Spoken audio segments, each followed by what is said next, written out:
माझा सोन्यासारखा नटलेला संसार हा कोणत्या स्तराला जाऊन पोहोचेल याचा काही नेम नाही आणि म्हणून सर्वप्रथम घरी जातो, बायकोची विचारणा करतो आणि मग त्याच्यानंतर पुढचा मार्ग पत्करतो. जाऊन पाहतो काय हाल आहेत ते.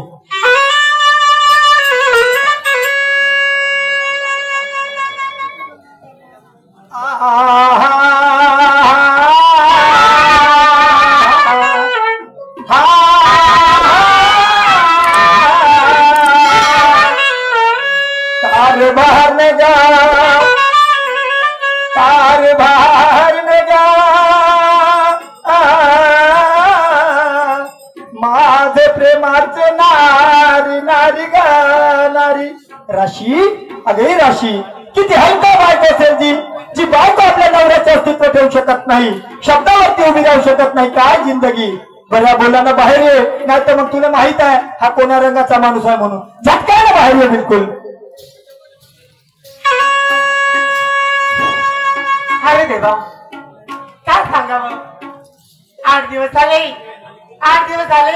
आमच्या नवरा बायको मध्ये क्षुल्लक कारणावरून भांडण झालं आणि ते भांडण एवढ्या विकोपाला गेलं ते माझ्याशी बोलत नाही आणि मी त्यांच्याशी बोलत नाही. आणि आज घरी आले, कानात पाऊल टाकलं आणि मोठ्या नावात देऊन राहिले राशी राशी राशी. बोलावं असं तर वाटत नाही पण काय करावं. नाही जर बोलली जिनगाडीला ठिणगी लागल आणि माझा संसार भलतीकडे चालला जाईल. त्यांनी मोठ्या प्रेमाने दिलं, मला सुद्धा त्यांच्याशी 4 शब्द प्रेमाने बोलली पाहिजे नाही का. चलगड्या सकाळची वेळ आहे, देवघरात दिवा ठेवते आणि नंतर त्यांच्याशी 2 गोष्टी प्रेमाने बोलते.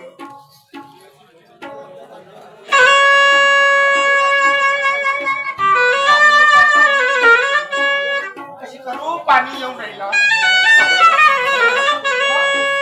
हिरवागार शेणाचा सडा मारला पण हा पाणी साहेब सगळा नासडा करून राहिला. हा आदरणीय आमचे मामाजी हर्षवर्धनजी गजबी मुजबी यांच्याकडून ह्या विचारावरती 100 रुपयाचं दान आलेलं आहे. मी आणि माझा संच अत्यंत ऋणी आहे. धन्यवाद. अगदी बाई ह्या पावसापासून लई कंटाळा आलाय बघा. सगळ्या धानाधुनाची नासाडी, दिवाळी सारखा सण, सगळ्या साडवर रांगोळीची सगळी नासाडी जी अगदी कंटाळून गेलाय. पण काय करू, दिवा वाटतं लावाच लागेल नाही का.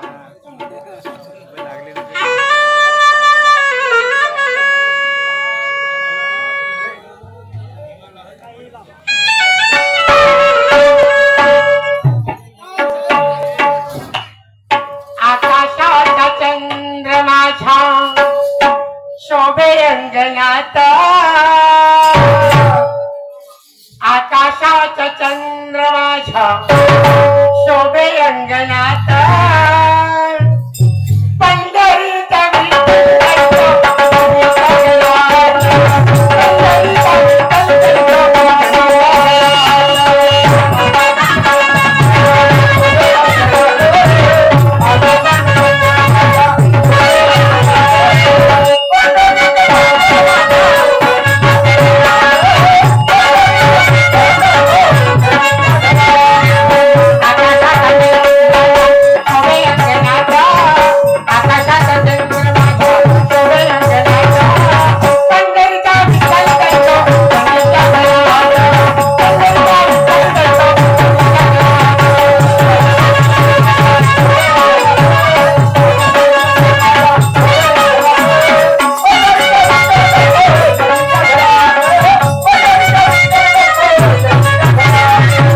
वातावरण तर पूर्ण भक्तिमय झाल्यासारखं वाटते. 4 दिवस झाले बायको फुगा भरून होती, परंतु आज काहीतरी वेगळं रहस्य दिसते. आवाज देऊन पाहतो, खुशीत दिसते आज. कारभार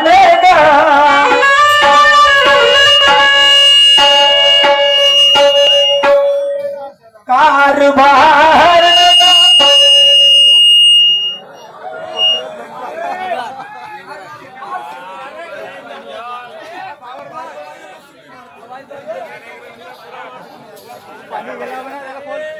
हॅलो हॅलो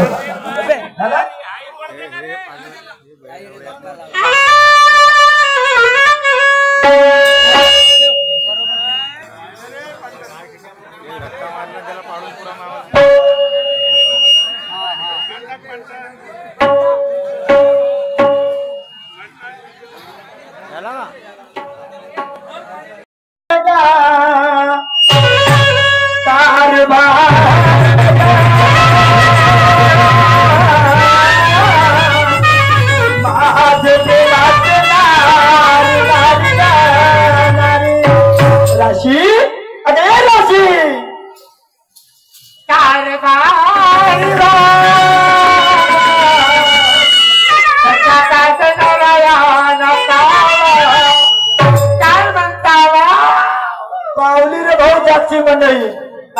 4 दिवसाचा जमाना झाला, बायको धड्या गतीनं बोलत नव्हती.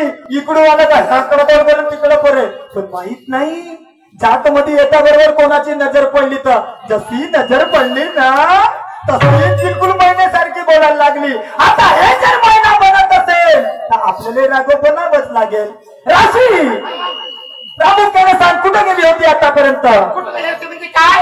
अहो घरातली कामे आवडत होती. नुसते घरातले काम धंदे करण्यातच जिंदगी घालवायची का? मग कोणाचा थुकला थुका चाटून मोठेपणा दाखवीन म्हणते का? तुम्हाला म्हणायचं तरी काय? आता स्वाभिमान सुद्धा त्याला जीवन जगणे हे नामर्दपणाचे लक्षण. विचार आत्मसात केले, प्रपंचाला लागलो, पण तो प्रपंच करताना मी सुशिक्षित बेरोजगार असल्या कारणानं माझ्या तोंडाकडे काय माझ्या चेहऱ्याकडे कधी पाहायला तयार नाही. पण पोलीस पाटील वाघाले साहेबासारखे व्यक्ती भेटले आणि त्यांच्या मार्गदर्शनाखाली महाराष्ट्र शासनाचा लोन उचलला. मी काय कशी घेतल्या तेवढं झालं ना. कर्जाची जर परतफेड करायची असेल त्या गाई म्हशीचं शेणमूत केल्याने कर्जाची परतफेड होईल का? म्हणून म्हणतो ज्या गाई म्हशीपासून जो काय दूध निघतो, दुधापासून जे काय प्रॉडक्ट तयार होतात, दही आहे, तूप आहे, लोणी आहे, ज्या बाई बरोबर तुझं पटत असेल, ज्या माणसाबरोबर तुझं पटत असेल त्याला सोबतीला घे. ज्या ठिकाणी तुझ्या मालाची विक्री होईल, पैशाचे 2 पैसे येतील, आपल्या मुलाबाळांच्या भवितव्याचा प्रश्न सोडवत जातील ना राशी. लाडका तोंडाने म्हणून राहिले जाशील ना राशी. म्हणलं चिकन काम आता सरकवून पाहतो, पण कोणच्या तेवढं लंबे मी सहा म्हणते काय साध्य करीन म्हणते ग? आम्ही बायकांनी काय ठेका घेतलाय? पत्रीच्या गोष्टी केलो का? ठेक्यापत्रीच्या गोष्टी केलो का? तर तू का हात मारल्यासारखी करत तू? हा धंदा करू करू मी बाई कंटाळून गेलो. अहो तुम्हाला माहिती आहे काय झालं? मी बाई सकाळी 4 वाजेपासून उठते. अगं बाईचा स्त्री धर्मच आहे तो. घरातली सारी कामं आवडते ना. हो हो. घरातली सारी कामं झाल्यावर मी त्या दह्याचं माठ घेऊन ह्या गल्ली बोळात 5 ते 6 किलोमीटर ओढत जाते. बुजला ना ती आवाज बबलू आणि दहीदूध विकते. दहीदूध विकते आणि त्या दहीदूध विकल्यातून मिळते किती? 500 रुपये नाही तर 600 रुपये. 500 नाही तर 600 रुपये. म्हणजे 500 आणि 600 रुपयावरती आपला परिपंच, आपल्या घर खर्च, वरून मुलांचं शिक्षण, हे कसं व्हायचं? किती सुंदर विचार मांडते ग. अभिनंदन करतो राशी तुझ्या विचाराचा. महागाईचा काळ हाताळानं पाण्यात खाण्यात त्यात आपल्या मुलाबाळांचं भवितव्य उघड करायचं म्हणलं नाही शक्य तर काय करीन म्हणते मग याच्या व्यतिरिक्त? नवीन धंदा अशी येलावल्यासारखी लोक करू बघ. थंडीचे दिवस आहे अशी गोल फिरत असतो मला त्याच्या वेगळा जीव लागतो. नवीन धंदा सुचलाय. कोणता नवीन धंदा? कधी जायचं रे तुम्ही? मी घरच्या घरी खुर्ची लावून बसायचं. मी तर तेवढाच पाहितो का मग. आणि मी आली की मस्त खुर्चीवर बसून ह्या अंगठ्याला तुका लावून कच मोजायचं. मी आणि तू आणून कमावून आणशील. कोणता धंदा करशील मग तू? लावणी का?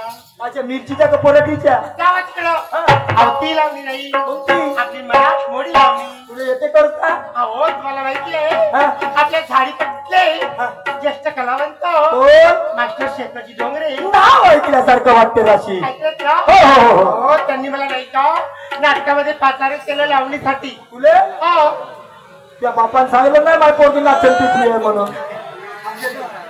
नाही म्हणून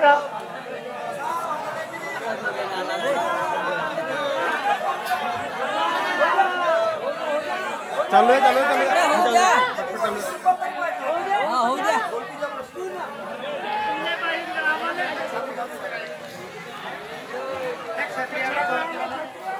भैयाजी वंदे खोटापूर यांच्याकडून हा विचारावरती 50 रुपयाचा दान आलेला आहे. मी आणि माझा संसदकर्ता ऋणीय धन्यवाद. तर काय करीन म्हणते सांग मग लवकर. मला माहिती आहे त्यांनी मला लावणीसाठी सातारा केलंय. लावणीसाठी? अहो एका रात्रीचे नाही का 4 ते 5 हजार मिळते बघा. किती? 4 ते 5 हजार. चायला हे एका रात्री 5-5 हजार छापण का ग? आणि हे एका रात्री